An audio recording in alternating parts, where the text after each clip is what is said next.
My name is Lorenzo Casaccia. I'm Vice President of Technology Standards and Intellectual Property at Qualcomm, and I'm happy to be here today to talk about evolution of 5G technology into 5G advanced and towards 6G. That's going to be the focus of this short talk. So first of all, I guess Qualcomm doesn't need much of an introduction. We've been leading wireless technology for about 35 years. We've been involved in all phases of the evolution of wireless, from the digitization of mobile communication, redefinition of computing with the introduction of the smartphone more than 10 years ago. And now with 5G, we're being deeply involved in connecting everything and everyone and changing the face of several industries. 5G right now is accelerating on a global level. The deployments of 5G are happening at a faster pace than any new generation previously. So the transition from 4G to 5G has been faster than the one from 2G to 3G or the one from 3G to 4G. The interest in cellular technology is really large, and this can be seen by the interest in numbers of industries and ecosystems and players that are all getting closer to cellular technology for the first time with the recent introduction of interesting 5G features, whether it's new spectrum bands, new use cases for automotive, for fixed wireless access, for industrial applications, or for computing. 5G is expanding the reach of cellular communication way beyond the handset market.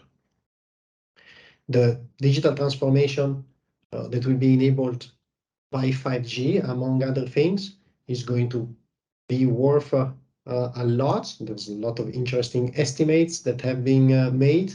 And as I just mentioned, the reach of 5G is wide and deep. I've been personally very involved in the evolution of cellular technology. I've been leading the cellular standardization team in Qualcomm for a number of years.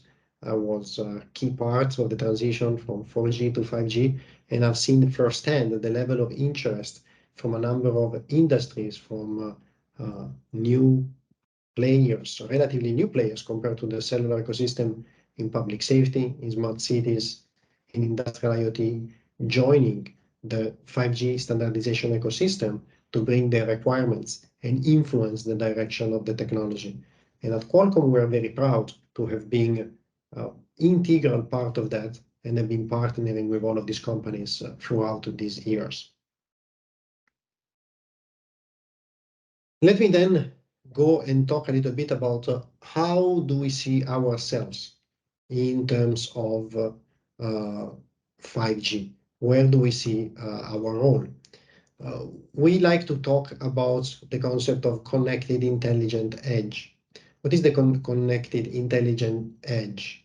Is the phenomenon through which we have at the same time two important elements. We have devices that are becoming more and more capable in terms of computing, and of course we have cloud computing that has been a major reality, a transformative technology for now well over a decade. But of course, not everything can always be done deep in the cloud, deep in the network, and at the same time, not everything can be done on the device. So there's going to be and we already see now, the emergence of an edge cloud, of a more distributed cloud processing, where you have some processing deep in the network, but also you have some processing that has to happen close to the point of need, close to the edge of the network. We call this the edge cloud. And 5G is a very important element because it's what connects the edge cloud with the device. This is really where we see our key contribution in terms of technology provider, in terms of silicon provider, in terms of invention. That is really our focus, the connection between the edge cloud and the device. We think this is really a transformative phenomenon that will take place in the coming years, and that is enabled by 5G and will be further enabled by its evolution into 6G.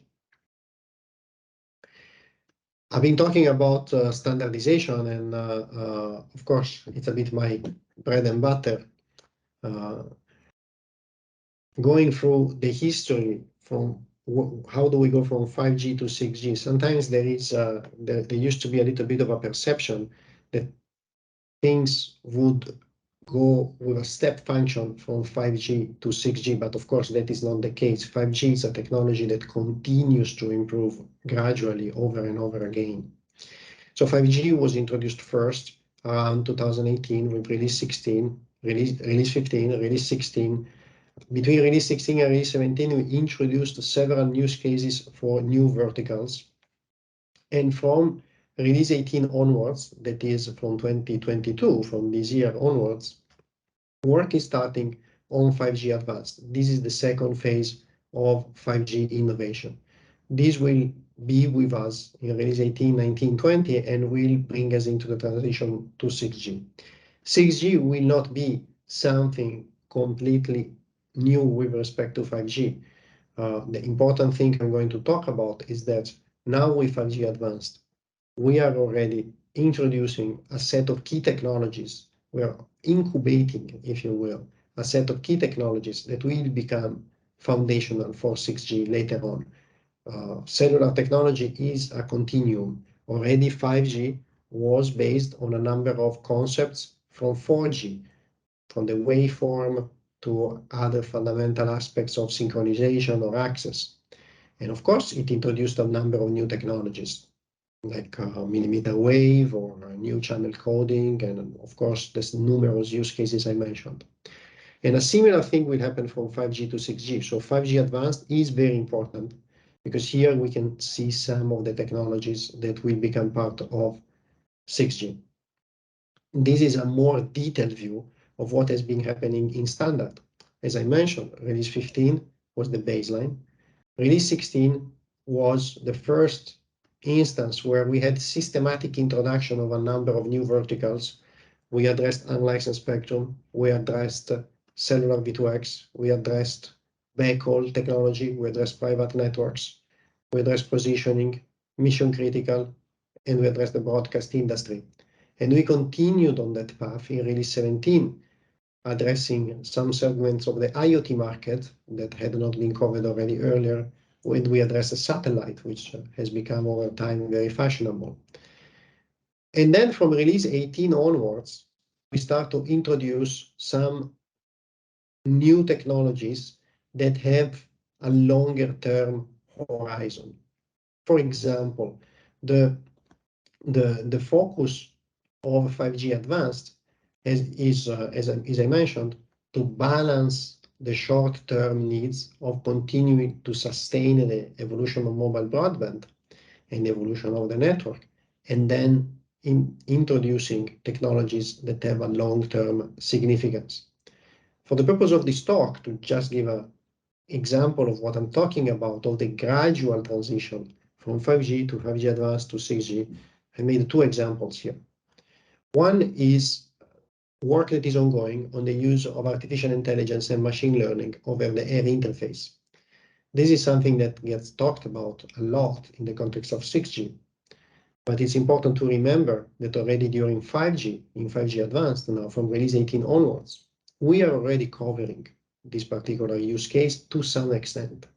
There is a large study that starts from use cases, definition of AI models, and methodology, which are sometimes they look like arcane terms, but they're very important. They're really the fundamental fabric through which the industry gets together and develops a common understanding of what using artificial intelligence over a cellular system means, and especially over the air interface, such that we can introduce new technologies in the standard in an interoperable manner.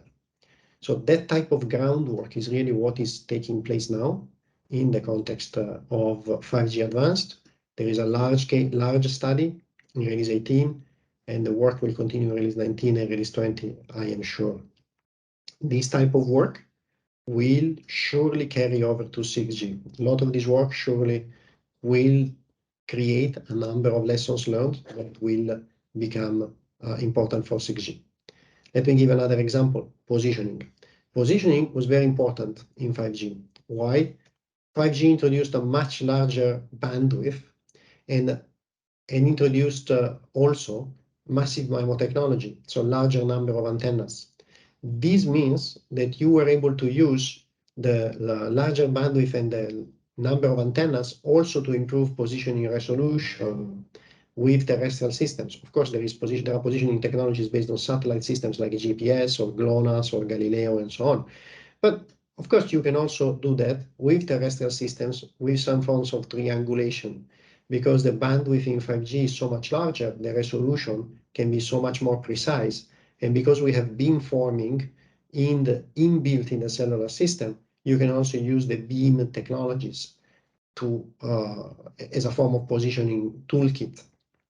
So we introduced a number of important attributes that allow the cellular system to be also a positioning engine in release 16, which were also improved in release 17. And some of these things are very, very important or very, very interesting for the industrial sector that is looking for very high accuracy in their positioning requirements. For example, when you deploy wireless inside the factory, or for the automotive, where you can have positioning technologies with between cars or with roadside units, aiding the safety processes that are already in place, or of course public safety. And this type of work on positioning that was really foundational in 5G, release 16, release 17, that was really pioneered and demonstrated numerous times by Qualcomm, continues in release 18 with improved positioning performance and with work that merges positioning and ranging, so where we can use also the wireless systems to estimate the distance or the relative distance of objects. This type of work is propedeutic to what people talk about for 6G, where we talk about joint communication and sensing. And what joint communication and sensing means is that we can use the wireless systems also as a sort of radar to sense the underlying environment. And it all kind of starts from the intuition that, of course, goes back from 4G, but really comes to fruition in 5G, that we can use the wireless systems as a positioning toolkit.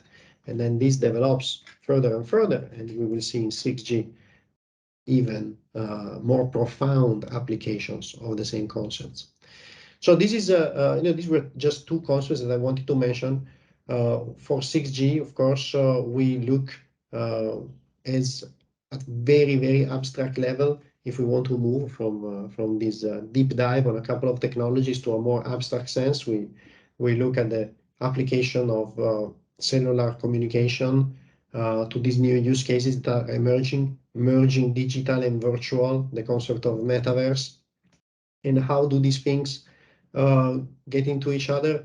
What do we see 6G doing? Of course, 6G will try to continue this path of evolution of cellular technology.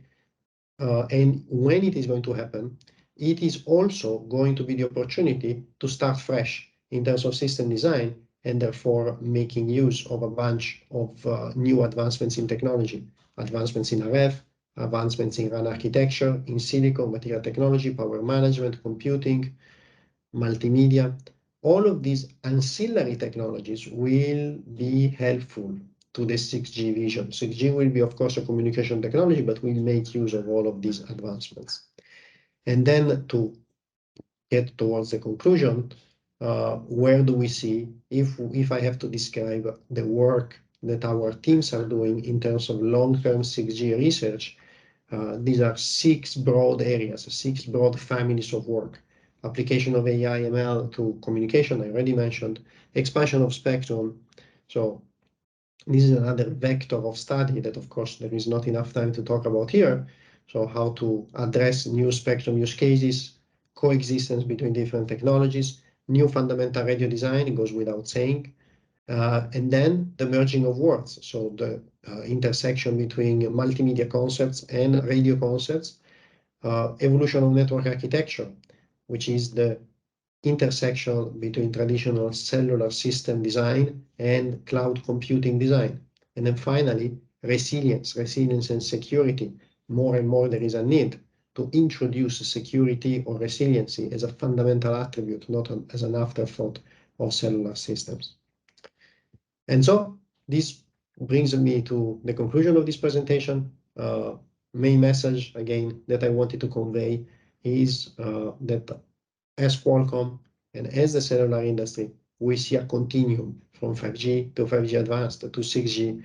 There's already a lot of things that are interesting that are happening right now on 5G advanced. People like to talk about 6G, but there's a lot of exciting technologies that are being developed right now for 5G advanced, and that will be the foundation for 6G in the future. I think there's a lot of demonstrations that you can see. Also, on the web, we have a lot of the things that I mentioned, more in depth or in passing, have videos online where our teams are doing extensive demonstrations or prototyping of many of these technologies. So of course, I invite you all to go to our web pages and look at them. And again, thank you very much. It's been a honor, it's been a pleasure. Thank you for your attention.